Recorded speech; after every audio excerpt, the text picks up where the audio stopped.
Il est 12h30 sur les ondes d'Alger 3, le journal de la mi-journée présenté par Siam Bajan. Bonjour Siam Bajan. Ali, bonjour. Au sommaire, changement à la tête du commandement de la gendarmerie nationale. Le général Ahmed Bouremmana a été installé ce matin par intérim par le général d'armée, ministre délégué auprès du ministre de la Défense nationale, Saïd Chengriha. C'est parti pour le mois du patrimoine. Sa sauvegarde passe désormais par l'IA. Un forum international se déroule aujourd'hui à l'école de l'intelligence artificielle de Sidi Abdallah.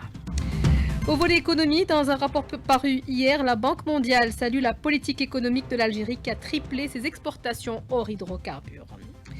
Le ministre de la Communication donne le coup d'envoi d'une session de formation dans la capitale. Elle est destinée aux jeunes journalistes.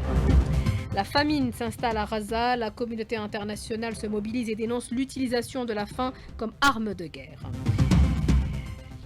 Suite de la 23e journée de Ligue 1, à l'affiche ce samedi, USMA d'Alger contre JSK. Et puis la musique symphonique toujours à l'honneur à l'Opéra d'Alger. 14e édition, la soirée d'hier a été animée par les orchestres venus d'Amérique latine.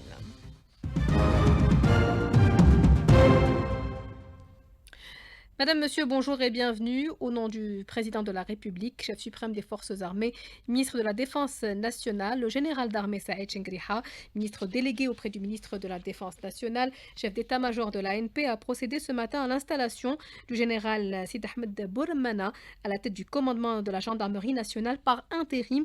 Il remplace ainsi le général-major Yahya Ali Oulhadj. Je vous le disais, c'est le mois du patrimoine et l'Algérie est mise sur l'IA pour protéger son héritage culturel. Le mois du patrimoine, c'est jusqu'au 18 mai. Il s'articule autour de l'intelligence artificielle comme moyen pour la restauration des édifices, la reproduction des sites disparus ou encore la classification de la richesse matérielle et immatérielle de l'Algérie. Un forum international se déroule ce samedi à l'école de l'intelligence artificielle de Sidi Abdallah en présence du ministre de la Culture. Il annonce d'ailleurs le lancement d'une nouvelle application. Ces propos sont recueillis par Soraya Roslan. Le mois de patrimoine de l'année 2024 s'annonce très moderne. Nous avons intégré l'intelligence artificielle dans le patrimoine culturel. On a fait la thématique de ce mois de patrimoine. Il y a plus de 1600 activités autour de cette thématique à travers l'international. Plus de 400 expositions, des démonstrations de l'application, l'utilisation de l'intelligence artificielle en 3D pour la visite algérienne, la mise en relation du patrimoine culturel. Donc on est content des premières prémices de l'application visite algérienne qui va être la première au monde. Une application assez intelligente pour organiser dans le temps, financièrement et dans les goûts, une visite en Algérie sur mesure de la personne qui veut visiter un territoire ou une ville pour apprécier un patrimoine culturel, que ce soit matériel ou immatériel. Le défi qu'on a aujourd'hui, c'est que vraiment l'intelligence artificielle va vraiment être au service de la culture, de le sens positif du terme. Le forum de l'intelligence artificielle, je vous le disais, se déroule aujourd'hui à l'école de l'intelligence artificielle de Sidi Abdallah. Les travaux ont réuni des experts venus de plusieurs pays. Soraya Roslan, compte rendu.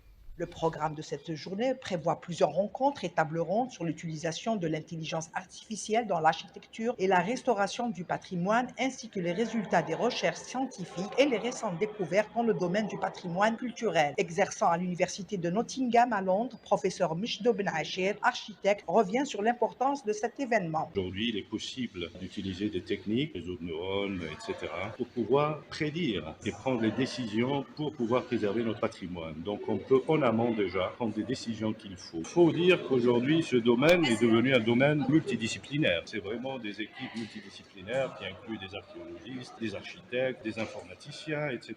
Je pense que notre pays a l'élite qu'il faut. Les choses se développent. En plus, avec l'Institut d'intelligence artificielle aujourd'hui ici à Alger, certains de leurs chercheurs sont impliqués déjà dans des travaux avec des archéologistes. Il n'est jamais trop tard pour bien faire. Il faut vraiment numériser notre patrimoine et avoir des data centers pour préserver ce patrimoine et ces données-là seront nécessaires à l'avenir. Lors de son allocution, le ministre de la Culture et des Arts a mis en avant la contribution de son secteur à la promotion du patrimoine pour cette année en identifiant les axes liés à l'intelligence artificielle. Une véritable stratégie nationale a été adoptée par le gouvernement pour préserver et développer cet héritage culturel. Dans ce sillage, le responsable du secteur annoncera le lancement prochain d'un concours destiné aux étudiants du domaine des nouvelles technologies portant portant sur le premier challenge entrepreneurial sur le patrimoine de l'École nationale supérieure en intelligence artificielle, Soraya Roslane, Alger 3.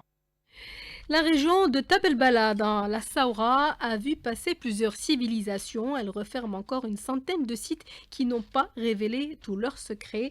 Nadia Siyassi a posé la question à un spécialiste.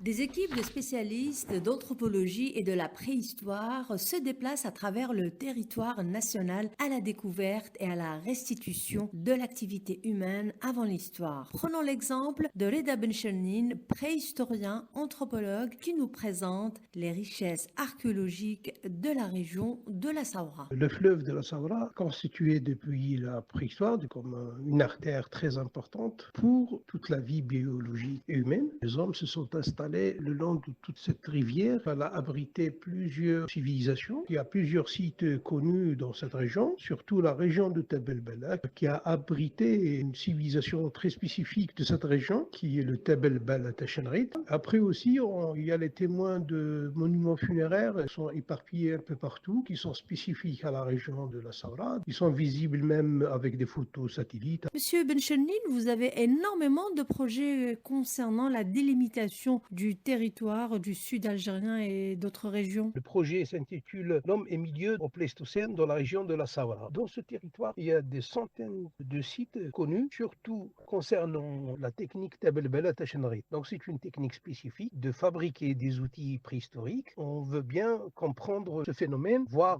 cette notion de l'occupation de l'espace par ces hommes et leur relation avec d'autres régions, le côté de Tehoudaïn, de Janet et Ilizi, mais aussi avec d'autres territoires sahariens.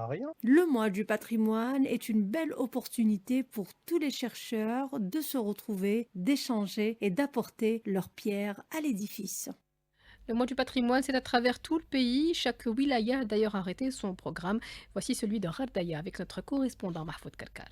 Tout un programme est tracé suivant le thème de l'année, le patrimoine et l'intelligence artificielle. Kamal Ramadan, directeur de l'Office de la protection et de la promotion de la vallée du Mzab. Nous avons des CD interactifs, des dessins animés en 3 dimensions et des applications avec Play Store pour faire une grande description sur le patrimoine culturel, matériel et immatériel de la vallée du Mzab et de la wilaya de Ghardaya. Aussi, nous avons des débats avec ces architectes algériens, domaine l'intelligence artificielle, surtout sur le patrimoine, conférence, le tourisme culturel et les perspectives technologiques avec doctorante qui s'appelle Nour Houda Zahir, avec une invention la première fois en Algérie avec des casques en bouge dans le riel d'Iqsor. Aussi, nous avons la numérisation appliquée au patrimoine, valorisation numérique du patrimoine de la vallée d'Imza. Des rencontres entre experts nationaux pour échanger sur l'architecture et le patrimoine. Colloque national en collaboration avec l'association Imkres, l'Ittorat Al-Atef, sous tutelle du ministère de la Culture algérienne et aussi avec un projet de l'UNESCO concernant l'entraide et le volontariat pour enrichir le cercle touristique du mausolée Am Ibrahim Ben Mennad Al-Atef avec l'assistance 8 universités algériennes et aussi avec direction de logement. On a édité un film documentaire pour présenter tous les démarches pour le commencement du projet de restauration des anciennes maisons, plus de 8800 habitats traditionnels qui concernent pour les restaurer. Du 18 avril au 18 mai,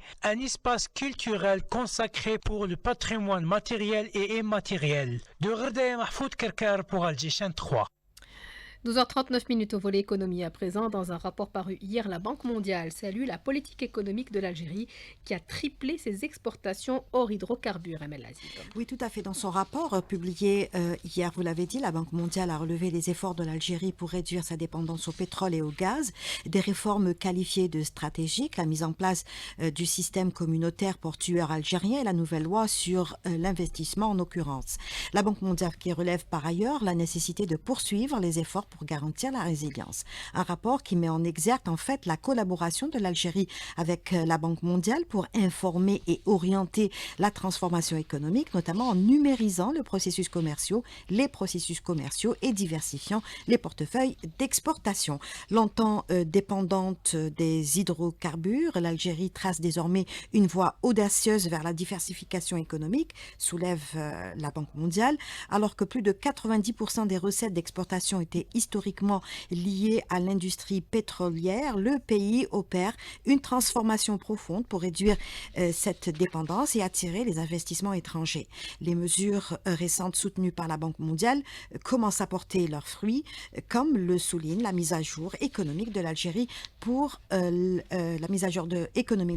pour le second semestre de 2024. Malgré ces avancées, soulève la Banque mondiale, l'Algérie continue de faire face à des défis en matière de productivité. La transition mondiale vers la décarbonisation pose des risques, particulièrement pour les exportations à forte intensité carbone, telles que les engrais et le ciment, dans le cadre du mécanisme d'ajustement carbone aux frontières de l'Union européenne. Afin de maintenir la croissance des exportations, l'Algérie devra augmenter sa productivité, attirer davantage d'investissements directs étrangers et verdir ses processus industriels. Les recommandations de la Banque mondiale préconisent une adoption d'une tarification carbone, de la diversification des marchés d'exportation et le renforcement des chaînes de valeur dans le secteur à fort potentiel. Pour terminer, à relever que l'Algérie dispose d'un potentiel considérable pour diversifier ses exportations et s'intégrer dans les chaînes de valeur mondiales. C'est ce que soulève le représentant résident de la Banque mondiale en Algérie. Le défi actuel est de capitaliser cet élan. Le ministre de la Communication, Mohamed Baziane, a présidé aujourd'hui l'ouverture d'une session de formation au profit des journalistes dans la capitale, organisée par la télévision algérienne. Cette formation, qui s'étale sur 2 jours, a pour but de renforcer les compétences des jeunes journalistes en conformité avec les normes de qualité et les exigences éthiques de la profession. Le ministre de l'Éducation nationale a donné ce matin le coup d'envoi de la Semaine du savoir organisée par l'Académie algérienne des sciences et des technologies depuis le lycée Ibn el-Haytham dans la capitale toujours. Initier les lycéens à la culture du numérique responsable et les encourager à s'intéresser au métier de la cybersécurité, c'est le thème de la journée d'information organisée par l'Agence de sécurité des systèmes d'information du ministère de la Défense nationale, organisée aujourd'hui, compte rendu de Maïssa Smaïl. Protection des données, gestion des identités numériques, mais aussi cyberharcèlement ou escroquerie. Les menaces sur Internet sont nombreuses et souvent méconnues des plus jeunes. Pour y faire face, l'Agence de sécurité des systèmes d'information du ministère de la Défense nationale a lancé une campagne de sensibilisation à la cybersécurité directement dans les lycées. Lieutenant-colonel Nassim Boubertar, chargé de communication de l'Agence de sécurité des systèmes d'information. Nous sommes heureux de l'engouement des élèves du lycée qui ont été très réceptifs lors des ateliers animés par les cadres de l'Agence de sécurité des systèmes d'information. À travers ces ateliers, nous visons à diffuser la culture de la cybersécurité auprès de nos jeunes, à leur faire découvrir ce domaine prometteur et pourquoi pas les inspirer à s'orienter vers des spécialisations futures dans la cybersécurité.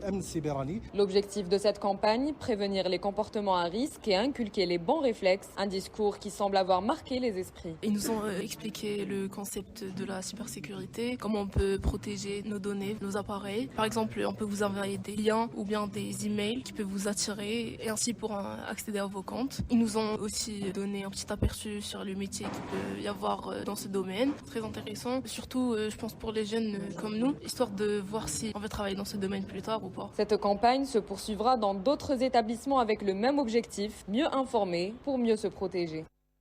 Pour ce qui est des visites sur le terrain, le ministre de la Poste et des Télécommunications est aujourd'hui à Annaba. Il doit inspecter plusieurs structures relevant de son secteur. Le ministre de la Santé a présidé hier une réunion avec les cadres de l'administration centrale consacrée à l'évaluation de la performance des services des urgences médicales. Le ministre a donné une série d'orientations portant principalement sur la nécessité de remédier aux insuffisances constatées, la réorganisation des urgences. Abdelhak Saifi en parlait il y a quelques temps sur nos ondes. Il répondait aux questions de Hassan Chemach. Les services des urgences étaient le symbole des difficultés du système de santé. Ce n'est plus le cas aujourd'hui. Nous avons réorganisé les urgences. Nous avons eu déjà un centre de tri pour les urgences. Le professeur Abdelhak Saifi, ministre de la Santé. C'est-à-dire qu'il y a des malades qui peuvent également passer directement aux urgences parce que leur cas les nécessite. Il y a d'autres qui passent uniquement par un centre de tri pour d'autres prestations de santé. Un certificat médical, une attestation. Mais le cas d'urgence passe avant. En réalité, les gens comprennent que celui qui est gravement malade, qu'il est inconscient, passe avant que celui qui vient pour un petit soin. Ça, c'est l'essentiel. Et puis, le centre de soins est composé de plusieurs médecins qui traitent déjà la situation du malade lui-même, avant de le faire passer ou pas au niveau des urgences. Au niveau des urgences, on choisit les plus compétents, le ministre de la Santé. Nous avons toujours voulu que ce soit au niveau des urgences des gens compétents par rapport à des spécialités. Maintenant, on a introduit une spécialité pour le paramédical appelée le paramédical des urgences et on a, avec l'université, engagé une première promotion et nous sommes à la deuxième promotion des spécialistes de la médecine des urgences. Le ministère de la Santé s'est employé au renforcement des différentes régions, notamment celles à forte densité démographique, par la création, la rénovation et l'équipement de nombreuses polycliniques, tout en réservant quelques-unes à la prise en charge des urgences médicales légères, afin d'atténuer la saturation des grands établissements hospitaliers universitaires. Pour rester avec la santé, Tizi Ouzou a abrité cette semaine la première journée nationale de toxicologie. Les détails avec Mohamed Haouchin. Le laboratoire de toxicologie du CHU Nedir Mohamed de Tizi Ouzou a eu l'heureuse initiative d'organiser dans la belle salle de conférence du nouveau stade Hussein Eid Ahmed la première journée nationale de toxicologie qui a réuni de nombreux spécialistes venus de plusieurs CHU d'Algérie pour échanger des expériences et débattre de ce fléau qui menace notamment la population juvénile, comme le confirme le professeur Lemine Radouane Mekacher, chef du service du laboratoire de toxicologie du CHU de Tizi Ouzou. C'était l'occasion pour parler des obstacles, les problèmes là, pour trouver des solutions, le plan d'action et pour avoir des recommandations. Aussi, le thème choisi, c'est par rapport à comment travailler ensemble. Le thème, c'est la mutualisation des ressources pour un avenir durable en Algérie. C'est-à-dire comment on peut travailler ensemble parce qu'une spécialité, on analyse tout ce qui est toxique. Et les produits toxiques, là, c'est des milliers et des centaines de milliers. C'est des médicaments, c'est des drogues. On est envahi par les produits chimiques qui sont toxiques. Et à l'occasion des ateliers de réflexion ont permis d'aborder plusieurs thèmes liés à la toxicologie et ont abouti à des recommandations utiles pour lutter contre ce fléau. Tizi Ouzou, Mohamed Haouchin pour Alger Chaîne 3.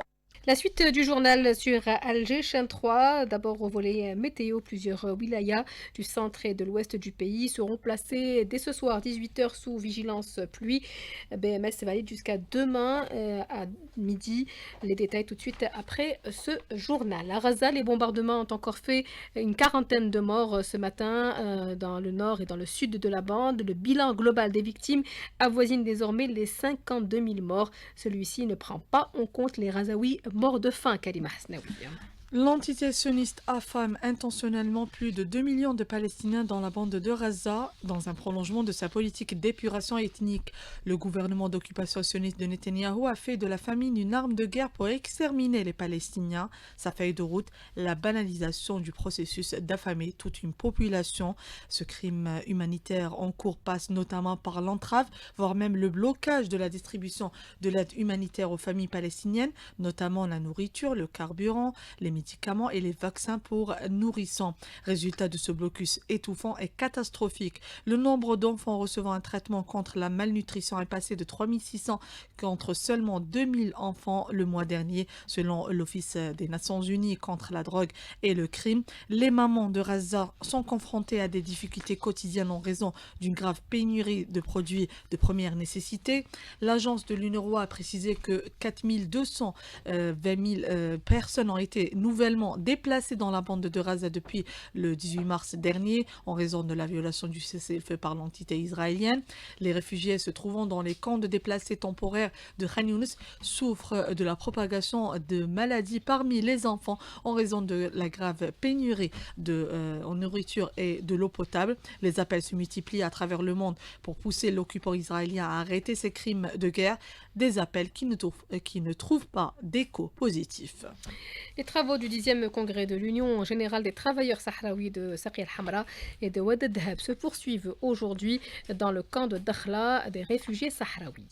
Les États-Unis et l'Iran reprennent ce samedi à Rome les pourparlers sur le programme nucléaire de Téhéran, une semaine après un premier round qualifié de constructif par les deux parties. La musique symphonique à l'honneur à l'Opéra d'Alger, c'est la 14e édition du Festival international. La soirée d'hier a été animée par les orchestres venus d'Amérique latine, dont l'invité d'honneur, à savoir le Venezuela. Le compte-rendu de la soirée d'hier est signé Sid Ali Fares. Hier, la soirée était 100% Amérique latine. Le Mexique était présent avec le trio, la soprano Luisa Mordel, Carlos Reynos, baryton, et le pianiste Rolando Garza. Ils ont présenté un programme universel et de musique du patrimoine mexicain. Le baryton Carlos Reynos. Je me sens hyper content d'être ici. Les gens ici sont aussi hyper chaleureuses. Est-ce que les Mexicains s'intéressent à la musique classique? La musique classique a une très forte tradition là-bas au Mexique. On est en train aussi de la récupérer de notre tradition lyrique. Si on a des représentations de plusieurs pays, il faut vraiment montrer notre propre répertoire, ainsi comme nous, Mexicains, qui sont venus ici en Algérie, nous essayons d'apprendre aussi la culture argélienne. Du coup, c'est important, je pense, dans ce rencontre des divers pays, de montrer nos expressions culturelles, pouvoir apprendre d'entre nous. Le public présent à l'Opéra d'Alger trouve que le festival leur permet de faire des découvertes musicales universelles. Elle est sublime, agréable. C'est la première fois. C'était bien, magnifique. Comme chaque année, ça a été vraiment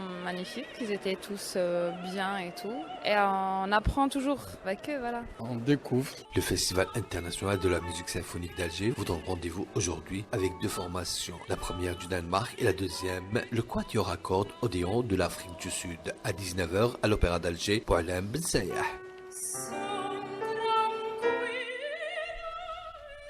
Le sport avec Ali Hamouche, bonjour. Bonjour Siam. La suite de la 23e journée de Ligue 1 ce samedi avec un match à l'affiche. Ce match en question, c'est USM Alger, JS Kabylie. Ça sera à 19h à huis clos. Donc l'USM Alger qui occupe la 5e place au classement avec 33 points, qui accueillera JS Kabylie avec 37 points, qui occupe la 3e place au classement. Un classique de la Ligue 1. Et à 16h, il y aura cette rencontre entre le Mouloudia d'Al-Bayad et l'Aïs Ochlef. Et à 16h30, le leader, le Mouloudia d'Alger, qui sera en déplacement face à l'US Biskra. Et le dauphin, le Shabab Riadi de Belouizdad, qui accueillera à 17h au Nelson Mandela Stadium à 17h à huis clos l'ES Mostaganem. Et hier, il y avait 3 rencontres qui se sont jouées avec la victoire du NC Magra 2-0 face à la JS Saoura. Également, victoire de l'entente de Sétif 1-0 face au Moudia d'Oran. Pas de vainqueur entre l'USM Khenchla et le Parado Athletic Club. 2 buts partout. Une rencontre a été reportée. Olympique Armou, CS Constantine, de CS Constantine, qui est engagé en Coupe de la Confédération et qui s'apprête à disputer sa demi-finale aller ce dimanche. Ça sera à 20h face à la Renaissance de Berkane. Et football toujours, Siam, il y aura aujourd'hui la 27e journée de la Ligue 2 concernant le groupe Est avec les deux leaders, l'USM Al-Harrach qui jouera en déplacement face à l'IRB Ouergla. Une rencontre qui devait initialement se jouer à huis clos. Finalement, ça sera avec public. Et également le MB Ruisset qui sera en déplacement face à la JSD Djidjel. Et hier, dans le groupe Centre-Ouest, l'Étoile sportive de Benakloun qui a fait un grand pas vers l'accession Ligue 1 en revenant avec un match nul de son déplacement à Béchar Jdid et défaite de son dauphin, le RC Kouba, 1-0. Et vous pourrez suivre tous ces matchs en direct sur les ondes d'Alger 3 à partir de 16h. C'est la fin de ce journal. Merci de l'avoir suivi. Merci également à l'équipe qui nous a accompagnés. Ahmed Dadou et Amin Segni à la réalisation. Krimou à la technique. Nesrine à la régie d'antenne et Ikram au streaming vidéo. Tout de suite, c'est la météo présentée par Amin Mounir. Très bonne écoute à tous sur la chaîne 3.